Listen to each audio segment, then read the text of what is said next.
The Secretary of State's office under moderate Democrat Steve Hobbs, they did a no-bid contract with a company called Logically AI.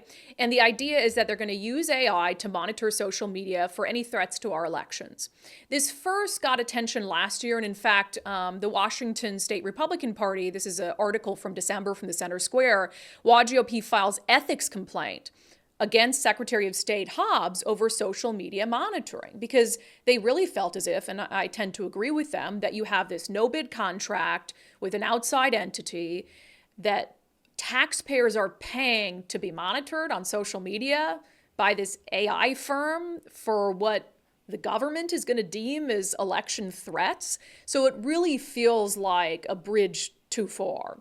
And then that kind of happened, and there's been on social media some slow trickles of, because what happens is Logically AI scans the internet. I think that's what sound of AI robot would make, I don't know. And then it comes back and it puts together a report. And it says to the Secretary of State, here's what we found, and here's why it could be a problem. So it captures some of the social media posts, and then it explains the problem with the social media post, the narrative or the potential real threat that it poses to elections or to elections workers or elections officials. The issue is, and there was actually a story out this week, again from our friends at the Center Square, the issue is, and it has been since this began, Logically AI is flagging an awful lot of truthful information and legitimate sharing of news stories and things that should be a concern to everyone, and it's being flagged as potentially problematic. For instance, this from the Center Square this week, Secretary of State's misinformation program flags factual stories on non-citizens voting.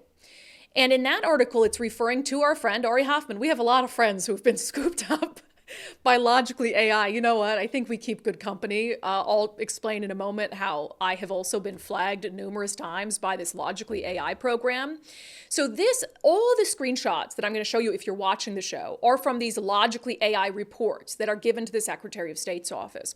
So the problem posts that Center Square article points out Logically AI flagged. One of them was from our friend Ari Hoffman, but again, about a factual instance of foreign nationals who avoided prosecution after illegally voting 28 times in Washington state.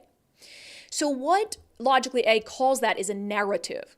So they find these narratives on social media and they flag them. It says narrative 4, foreign nationals voting in Clark County, Washington without legal consequences is evidence of widespread voter fraud. Now, what's interesting about this is I don't think Ari Hoffman ever suggested that this is evidence of widespread voter fraud. What he reported on is a factual incident, and he reported on it in the Post-Millennial, of foreign nationals who voted illegally 28 times in Clark County, Washington, and who were never prosecuted for it. Now, to me, that has the potential to erode confidence in our elections. The fact that you have a factual event that happened of election fraud that did not result in prosecution. So that feeds into, yes, a narrative that could be dangerous or detrimental for trust in our elections, but a narrative that is true. So here you got AI, and it's like Ari Hoffman's the problem, when no. The problem is not prosecuting people who are actually committing voter fraud, because when you don't prosecute people who are actually committing voter fraud, you're going to lead people to believe that voter fraud doesn't matter and to rightfully question how many other instances of voter fraud have gone unprosecuted. So let me show you a couple of the other things that have been flagged by Logically AI. My friend Jonathan Cho and I.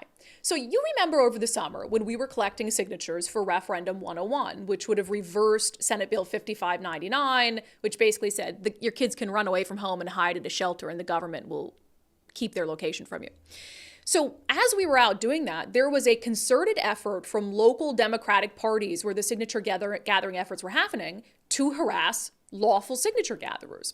So Jonathan Cho and I, this is back in July, I believe, we had both tweeted about this. Jonathan actually tweeted out a video. He said, far left intimidation as volunteers across Washington make a final push to mobilize and collect signatures to overturn Senate Bill 5599. Volunteers say militant activists, including members of the Black Panther Party, showed up to a Lakewood Summerfest and tried to prevent people from signing. And he's got a video of what was clear harassment, which in some cases I believe actually violated the law.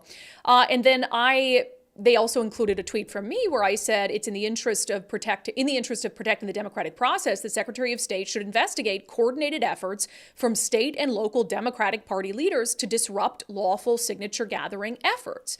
And someone retweeted me and says, I doubt they'd investigate. So logically, AI captures those two things. And then they put out an election alert to the Secretary of State's office. And they called, again, this is an emerging narrative. They said the emerging narrative, local activists and leaders interfered with voters attempting to sign a referendum petition. So it has a description of, what Jonathan and I said, etc.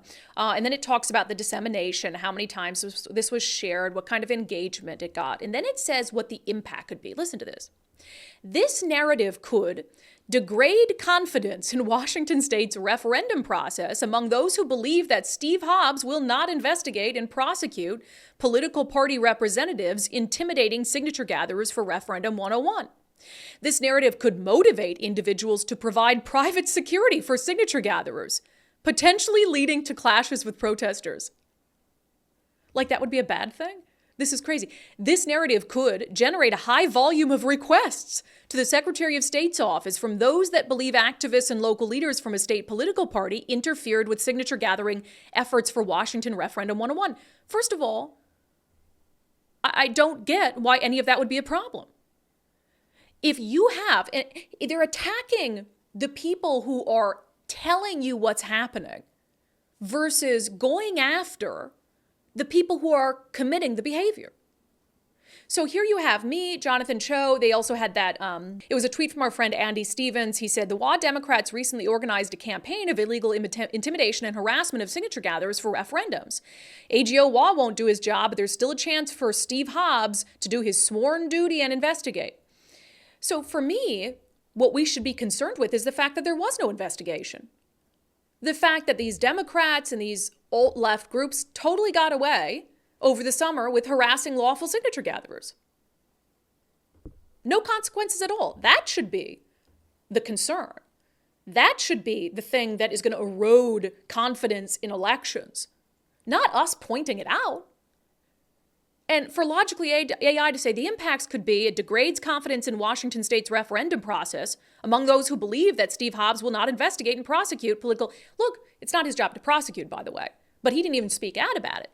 So yeah, the narrative could do that because it should do that. It should erode confidence in the referendum process when the Secretary of State has no issue, apparently, with Democrats and Democratic parties staging organized harassment of signature gatherers. And then the motivate individuals to provide private security for signature gatherers, potentially leading to clashes with protesters. So wait, it's a bad thing if we hire private security to protect ourselves from the mob that's already harassing us when we're trying to collect lawful signatures? That's what you're concerned about, is us hiring security, not the people who we need to hire security because of? This is crazy stuff.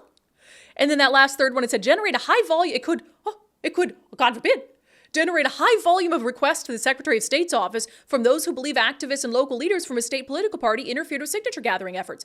People should email the Secretary of State's office. He should get a high volume of emails because he wasn't saying anything about it. That's not something for a no-bid AI contract to look into or to flag as this could be a problem. Hey, Steve Hobbs, you might be getting a bunch of emails because of this. That could be problematic. This is crazy stuff. So now to, I think, the piece de resistance of why this logically AI program needs to fold. Remember the school superintendent in Kitsap who just, got a sweet plea deal to avoid jail time because she was caught on video stealing political yard signs for a no on a school bond effort. Remember how I've covered that factually? We showed the video, talked about the case, her arrest, all the evidence. Well, apparently I'm the problem. According to Logically AI, I'm the problem for pointing out something that factually happened and that she actually was in a courtroom for. It says, emerging narrative, a Kitsap County School District superintendent committed election interference by stealing campaign signs. Users online claimed that the North Kitsap School District superintendent committed election interference by allegedly stealing signs that oppose a bond measure on the February special election ballot. Users implied that this incident obstructs political campaign procedures and could influence how voters cast their ballots regarding the bond measure. One user also claimed that the school board approved of election interference by placing the superintendent on paid leave instead of unpaid leave. And then it says what the impact could be. The impact of this narrative could degrade voters' confidence in the integrity of elections, thereby degrading confidence in the outcome of elections. Yeah, but it's not my narrative or people pointing that out that could degrade confidence in elections. It is the act of a school superintendent yanking political yard signs she disagrees with out of the freaking ground and hucking them into the woods.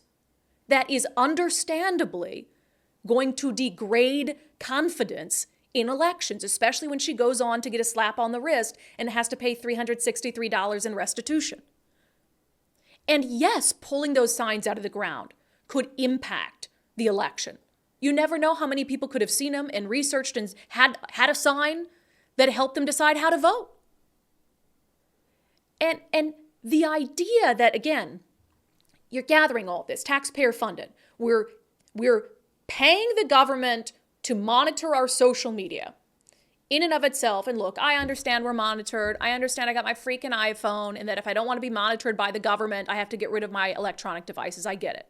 There's a far cry from, Big Brother up there monitoring what I do and where I go, and taxpayers funding a no-bid contract through the Secretary of State's office to look out for threats to the election, only to see that they are flagging things that are the opposite of threats to the election, that are factual information, that are pointing out actual threats to the elections, things that could actually erode voter confidence in elections. And it's us getting scooped up by Logically AI. And it's not the Secretary of State's office saying, hey, oh my gosh, look at this, a school superintendent stealing yard signs? That could degrade confidence in elections. Oh my God, look at this, 28 illegals voted in Clark County, Washington, and they weren't prosecuted? That could degrade confidence in elections. Or, oh my gosh, the state Democratic Party is running a snitch line to go after lawful signature gatherers? That could degrade confidence in elections. Oh my gosh, local party officials and alt-left rioters are harassing lawful signature gatherers. That could erode confidence in our elections. Instead, it's like we're being flagged for bringing all that stuff to their attention, which instead of being flagged by Logically AI, we should get a freaking medal from the Secretary of State's office for helping him keep track of all the things that are degrading confidence in our election and that are leading a lot of Republicans, and because of all this, I think rightfully so, to really question election integrity. I have said all along, I'm not a believer in the 2020 stolen election bullshit. I'm not. Bull crap. But this kind of stuff doesn't help. You want Republicans to have confidence in the election? And you don't do anything about all the stuff I just laid out? You don't speak out about it? And you have your AI buddies flagging us telling other people about it? You've got instances of people voting illegally and they're not prosecuted. You've got a school superintendent who should be an example to her community yanking yard signs out of the ground and gets a slap on the wrist. Those are the things that rightfully are hurting confidence in our elections. And those are the things you ought to be concerned about, not monitoring our social media. So Secretary of State Steve Hobbs, I think he's a reasonable Democrat. He needs to do something about it. This will be a fight that we are going to join, many others who've already started it, from now until Election Day if we must. The Logically AI program needs to fold. Whatever your intent of it was, Secretary Hobbs, I get it. I get that there are actual issues foreign governments and foreign powers who are trying to influence our election. We already have programs in place through the Washington State National Guard and federally to try to monitor some of that stuff. But you don't need, whatever your intention is, again, this can't be it. This cannot be it. So I would much rather you spend that money on doing other things to actually improve public confidence in our elections. And step number 1 is ending the logically AI contract.